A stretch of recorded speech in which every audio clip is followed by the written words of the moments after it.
Shalom, puji Tuhan, kembali kita memuliakan Tuhan hari Minggu tanggal 3 November 2024. Dengan sukacita kita bernyanyi dari lagu Bersamamu Bapa. Bersamamu Bapa.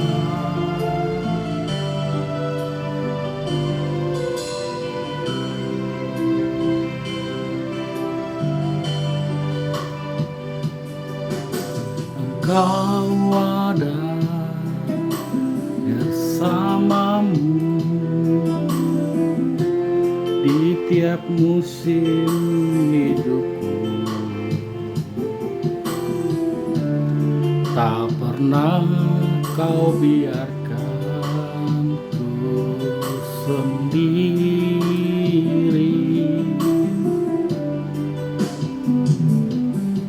Kekuatan di hidupku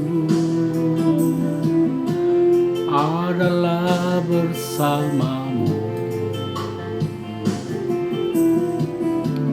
Tak pernah ku ragukan kasih-Mu. Bersamamu Bapa, ku lewati semua perkenanan-Mu yang teguhkan hatiku.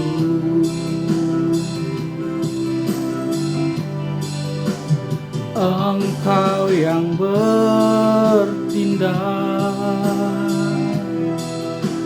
memberi pertolongan, anugerah-Mu besar melimpah bagiku.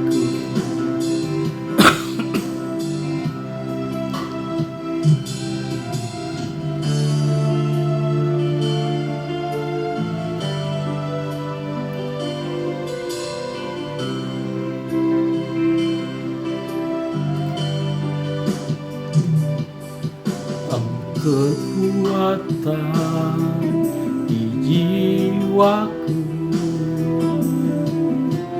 adalah bersamamu.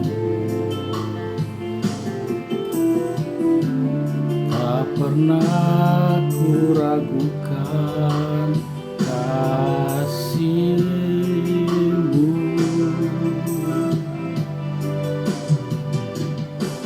Bersamamu Bapa, ku lewati semua perkenanan-Mu yang teguhkan hatiku. Engkau yang bertindak, memberi pertolongan, anugerah-Mu besar melimpah bagiku.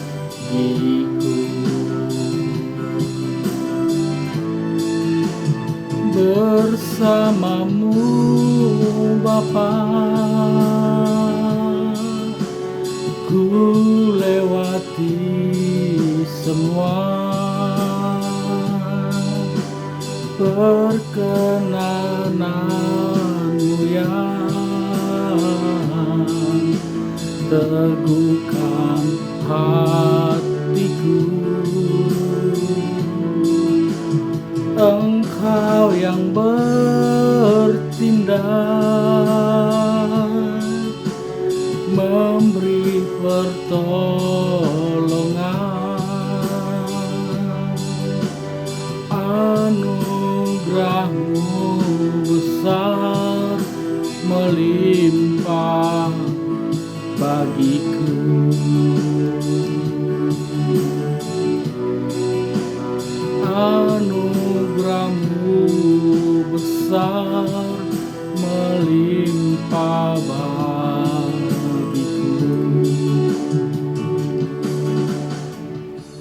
Mari kita tundukkan kepala, kita doa pembuka. Kita berdoa. Terima kasih Bapa yang kami puji sembah di dalam nama Tuhan Yesus Kristus. Engkau sungguh baik yang selalu mengiringi hidup kami setiap hari Tuhan. Kami bersuka cita pada hari ini Tuhan. Kami datang lagi untuk memuji memuliakan nama-Mu Tuhan. Ampuni dosa dan kesalahan kami, agar kami layak dalam hadirat-Mu, memuji menyembah-Mu, serta mendengar firman-Mu untuk renungkan hari ini untuk kami. Kami buka hati pikiran kami Bapa, berkati urapi hamba-Mu ini. Haleluya. Amin. Puji Tuhan. Kita masuk dengan acara pujian penyembahan dengan lagu Kudaki Jalan Mulia.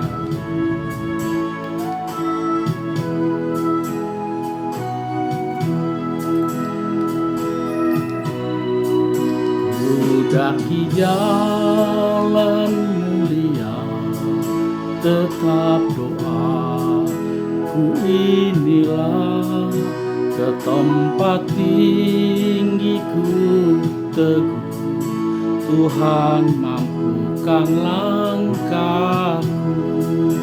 Ya Tuhan, angkat diriku lebih dekat kepadamu, di tempat tinggi dan teguh, Tuhan mantapkan langkahku.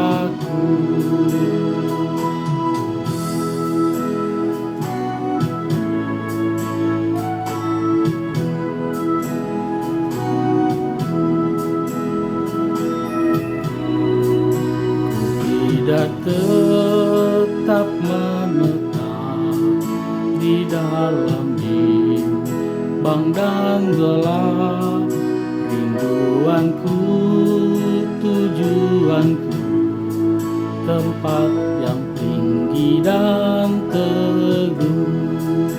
Ya Tuhan, angkat diriku lebih dekat kepadamu, di tempat tinggi dan teguh, Tuhan mantapkan langkahku.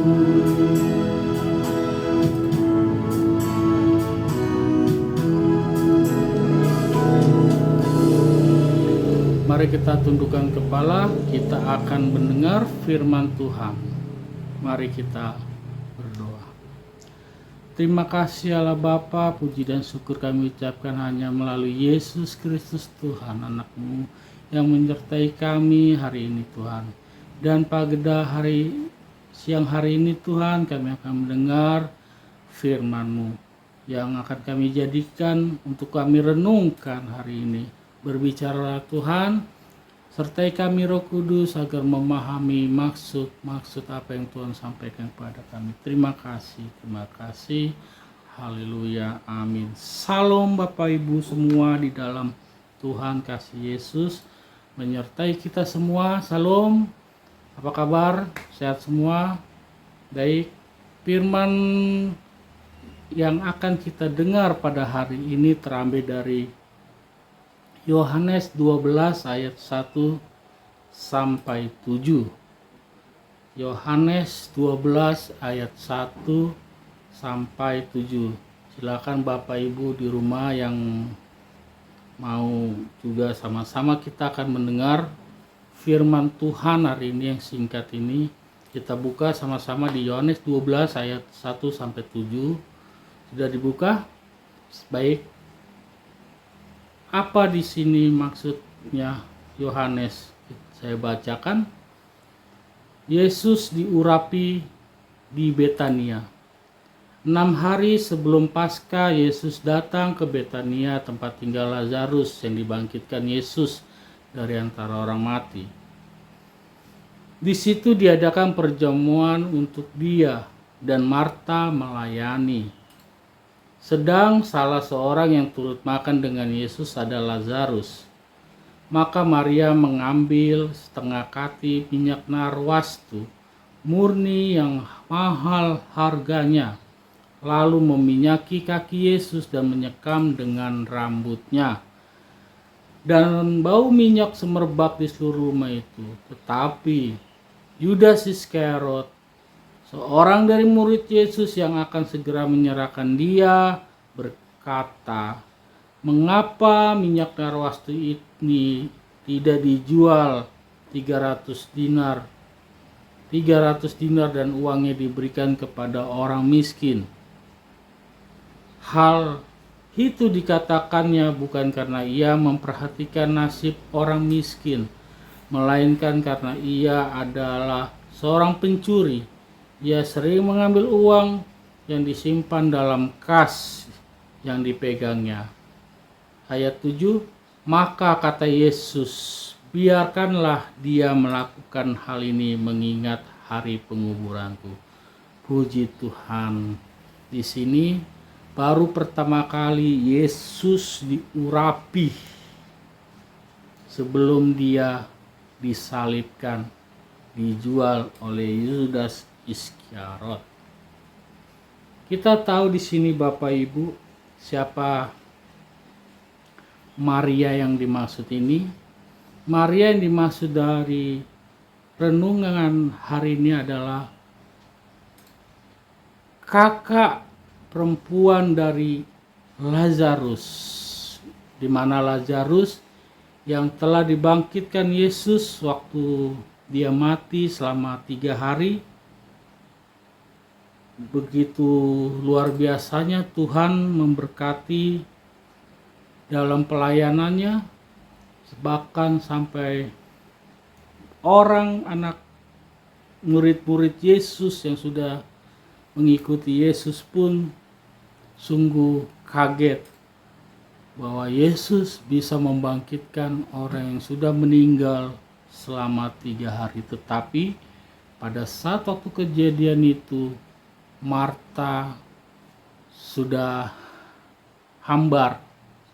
Tapi apa kata Yesus? Ketika Yesus membangkitkan Lazarus, dia hanya tidur katanya. Tetapi firman yang mau kita bahas di sini adalah konteksnya Yesus diurapi di Betania. Kenapa Bapak Ibu Maria mengurapi Yesus dengan minyak narwastu? Minyak narwastu pada saat itu sangat mahal harganya, tak ternilai, minyak paling mahal. Tapi kenapa, pertanyaan, Maria mau membasuh kaki Yesus, meminyakinya dengan minyak narwastu, bahkan dengan rambutnya yang panjang? Maria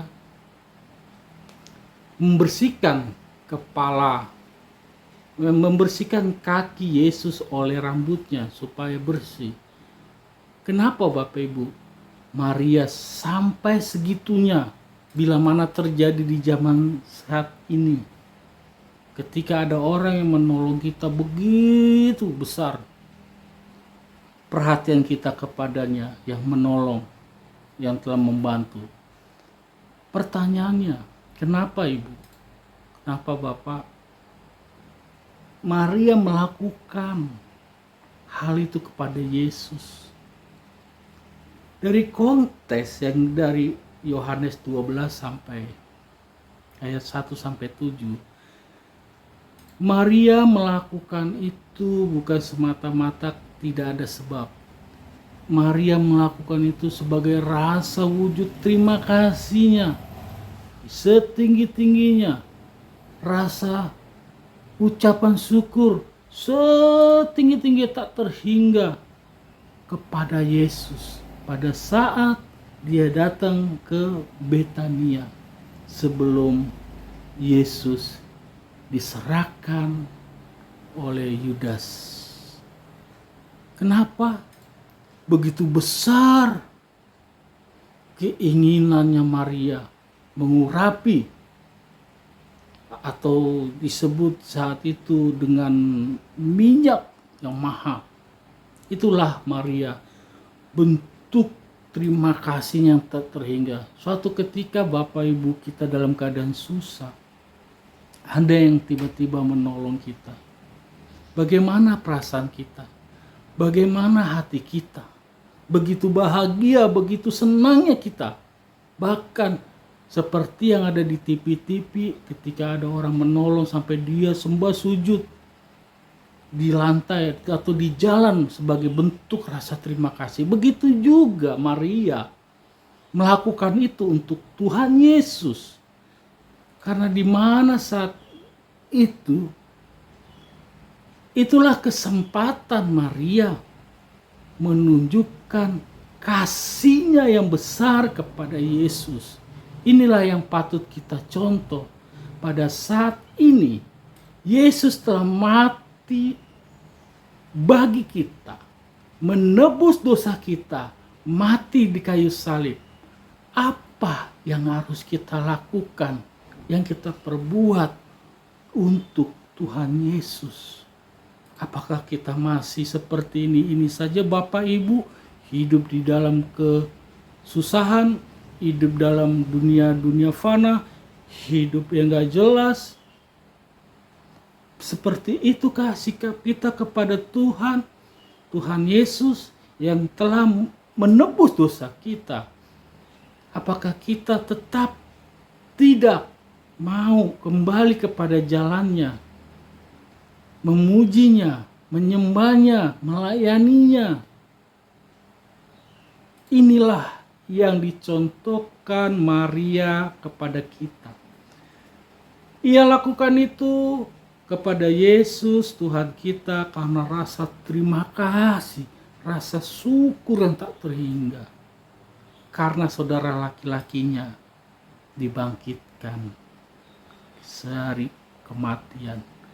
Kita juga saat ini Bapak Ibu yang telah ditebus Yesus atas dosa-dosa kita menjadi anak-anak Tuhan. Bagaimana cara kita? Bagaimana sikap kita kepada Tuhan Yesus sebagai bentuk rasa terima kasih, rasa syukur kita? Satu contoh yang bisa kita terapkan dalam kehidupan sehari-hari. Selalulah mengucap syukur sebelum mau tidur, sesudah bangun tidur, sebelum mau makan, sebelum kita pergi, kita berdoa kepada Tuhan, berdoa memohon tuntunannya, bimbingannya, iringannya. Itu salah satu wujud bahwa rasa terima kasih kita, rasa syukur kita kepada Tuhan bahwa kita memang sudah ditebus. Dan yang kedua, hormatilah hari Sabat atau di hari-hari bagaimana kita mendekatkan diri kepada Tuhan. 7 hari waktu yang disediakan Tuhan, 1 waktu kita memberikan untuk ke gereja, untuk berkumpul bersama-sama memuji memuliakan Tuhan. Itu pun bagian rasa syukur kita, bagian rasa terima kasih kita bahwa memang kita ini benar-benar yang sudah ditebus dari dosa kita. Masih banyak lagi sebagai contoh Bapak Ibu mewujudkan, mengekspresikan bagaimana rasa syukur terima kasih kita. Ini adalah cerita dari seorang Maria di Betania kepada Yesus. Ada lagi hal yang paling menarik di sini. Yudas kenapa mengatakan demikian? Apa kalimatnya? Kalimat Yudas di sini menyampaikan yaitu, mengapa minyak narwastu ini tidak dijual 300 dinar uangnya dan diberikan kepada orang miskin? Yudas mengatakan kalimat ini menunjukkan dirinya adalah orang saleh di saat itu. Ketika berkumpul murid-muridnya, Dia menunjukkan kesalehannya Bapak Ibu, kepeduliannya kepada orang miskin. Tetapi Yesus tahu apa yang ada di pikirannya, yang ada di hatinya. Apa kata Yesus di kalimat terakhir ayat 7? Biarkanlah dia melakukan hal ini mengingat hari penguburanku. Luar biasa. Tuhan Yesus tahu siapa yang menjualnya, kapan waktunya. Itu sebabnya ia mengingat hal ini, mengingat hari penguburanku. Apakah Maria mengetahui hal itu? Belum tentu Maria mengetahui itu. Tetapi hal tersebut dilakukan Maria sebagai rasa terima kasihnya bahwasanya saudara laki-lakinya telah dibangkitkan dari orang. Terus yang kedua, tetapi Yudas Iskariot menyerahkan dia, kata, mengapa hal ini dilakukan bukan karena ia memperhatikan orang miskin Bapak Ibu, melainkan Yudas ini ingin mengambil keuntungan dari minyak naras itu bila mana dijual. Yesus tahu yang ada di hati pikiran kita. Sekecil apapun dia tahu Bapak Ibu. Itulah jawab Yesus kepadanya. Dan di sini Yudas sering merogoh kantong uang para muridnya untuk kepentingannya sendiri. Sebab Yudas saat itu dipercayakan Yesus sebagai bendahara di antara murid-muridnya ini.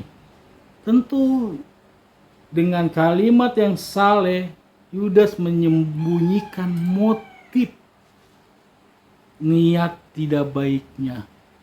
Tetapi Yesus tidak mau mempermalukan Yudas dengan kalimat-kalimat di luar kalimat yang terakhir dikatakan itu.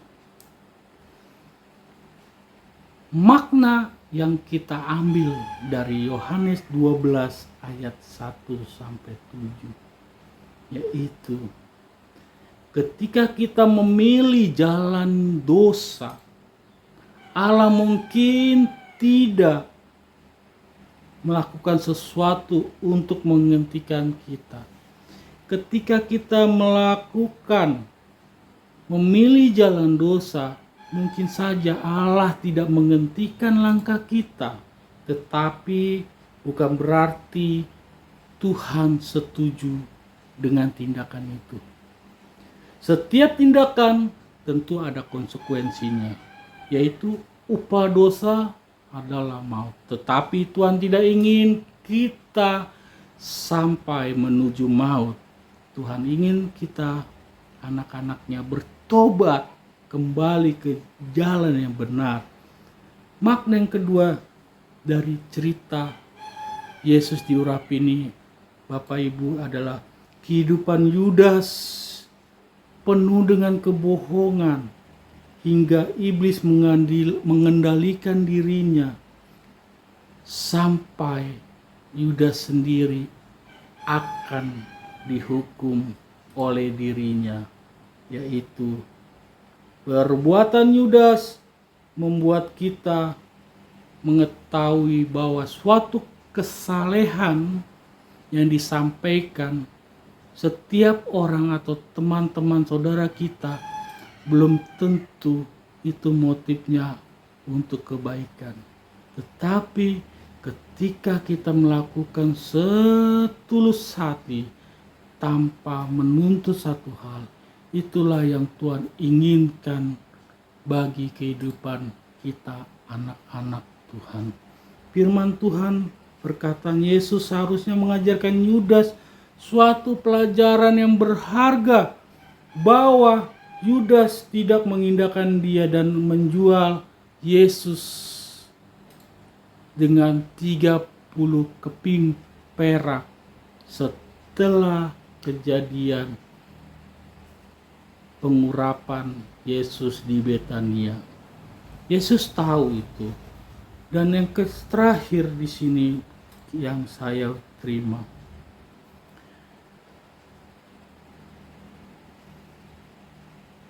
suara vokal yang kritis memang diperlukan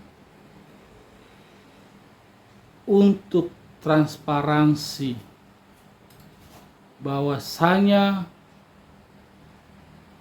dalam untuk menyembunyikan kepalsuan dan kejahatan seseorang bisa kita nilai dari gayanya, dari sikapnya yang setiap hari bersama kita akan pasti akan mengenalnya. Dan bagaimana Tuhan mengurap dan bagaimana Maria kepada Yesus dengan minyak itu adalah tindakan untuk memperdaya orang lain dengan cara peduli, namun dibalik itu adalah keinginan menguasai untuk kepentingan pribadi. Itulah yang dilakukan Yudas Iskariot. Ada dua yang menjadi pelajaran buat kita, yaitu kita sebagai umat Tuhan, anak-anak Tuhan yang sudah ditebus di kayu salib, bagaimana cara kita mengucap syukur, berterima kasih, bagaimana sikap kita kepada Tuhan dalam kehidupan sehari-hari kita. Yang kedua, kita banyak belajar dari Yudas Iskariot yang sepertinya dia peduli motifnya, kesalehan, tetapi kita lihat tujuannya adalah untuk kepentingan pribadi. Tapi Tuhan akan selalu mengingatkan kita anak-anaknya ketika kita melangkah berjalan kemanapun, Tuhan akan menyertai kita supaya kita tetap hidup seturut dengan kehendak Yesus. Mari kita tundukkan kepala. Firman Tuhan sesingkat ini membuat 2 poin agar kita mengerti. Perikop Yohanes 12 ayat 1-7, Yesus diurapi di Betania, ada 2 poin. Puji Tuhan, kita tundukkan kepala, kita berdoa. Terima kasih Tuhan Yesus, kami telah mendengar firman-Mu mengenai pengajaran dari Yohanes 7 ayat 1-7. Tuhan, Maria mengurapi Engkau. Begitupun juga Yudas dalam sikapnya pada saat menanggapi sikap Maria. 2 hal berharga yang kami dapati Tuhan. Tuhan memperlihatkan bagaimana kehidupan orang yang seakan-akan dia peduli kepada sesamanya, tetapi di balik itu adalah kepentingan untuk dirinya. Ajar kami untuk mengenal orang itu. Jauhkanlah sifat itu daripada kami anak-anak-Mu Tuhan. Tetapi sifat kami seperti mencontoh Maria, bagaimana melakukan rasa syukur terima kasih kami, puji syukur kami bahwa Engkau Yesus Tuhan telah menebus dosa kami. Terima kasih Tuhan, terpujilah nama-Mu. Haleluya, amin. Puji Tuhan, kembali kita bernyanyi dengan lagu Pertolongan-Mu. Pertolongan-Mu.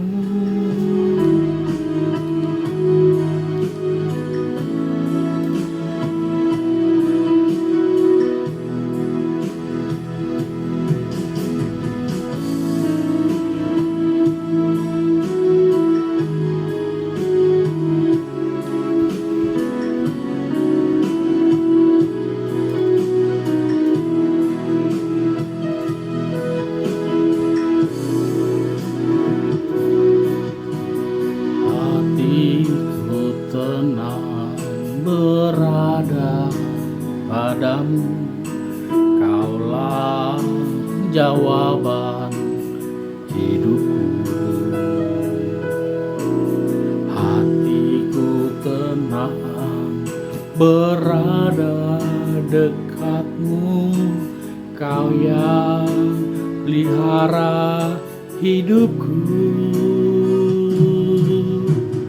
Pertolonganmu begitu ajaib, Kau telah memikat hatiku.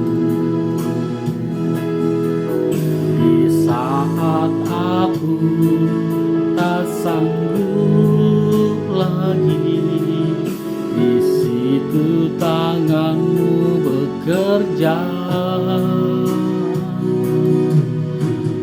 Pertolonganmu begitu ajaib, Kau telah memikat hatiku. Kini mataku tertuju padamu, ku rasakan kasih-Mu Tuhan.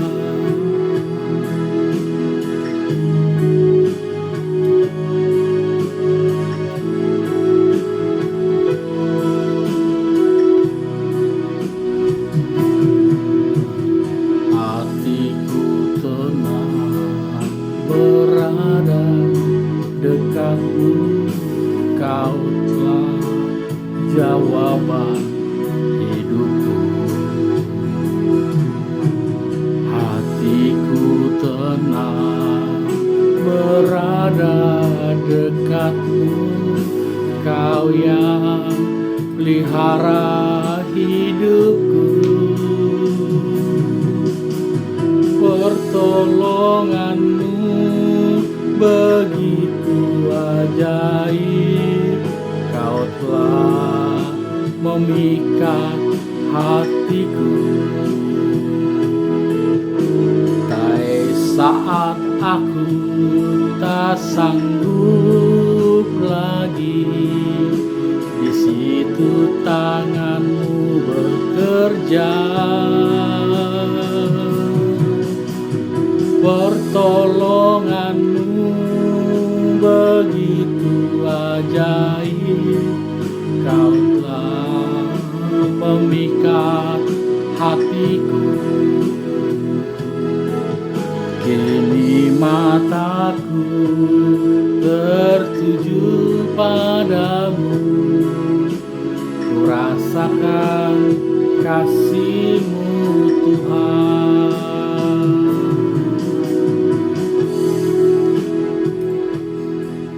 Mari kita tundukkan kepala, pujian penyembahan ini selesai, kita berdoa. Terima kasih Bapa, terima kasih Tuhan Yesus.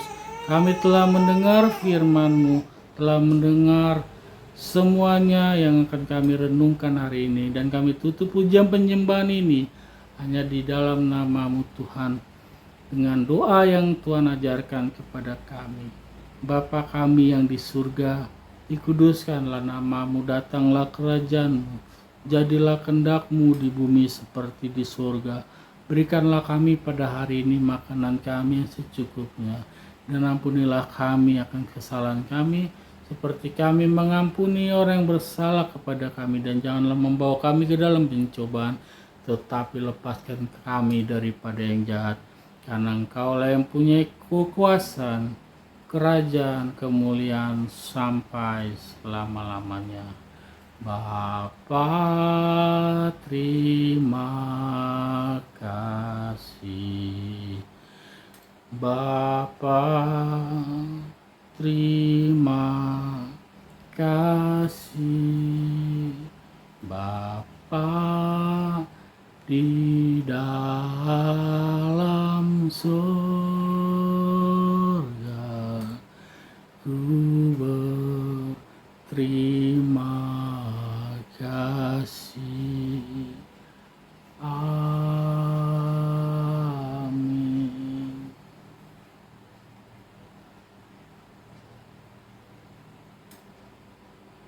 Puji Tuhan, penyembahan hari ini selesai.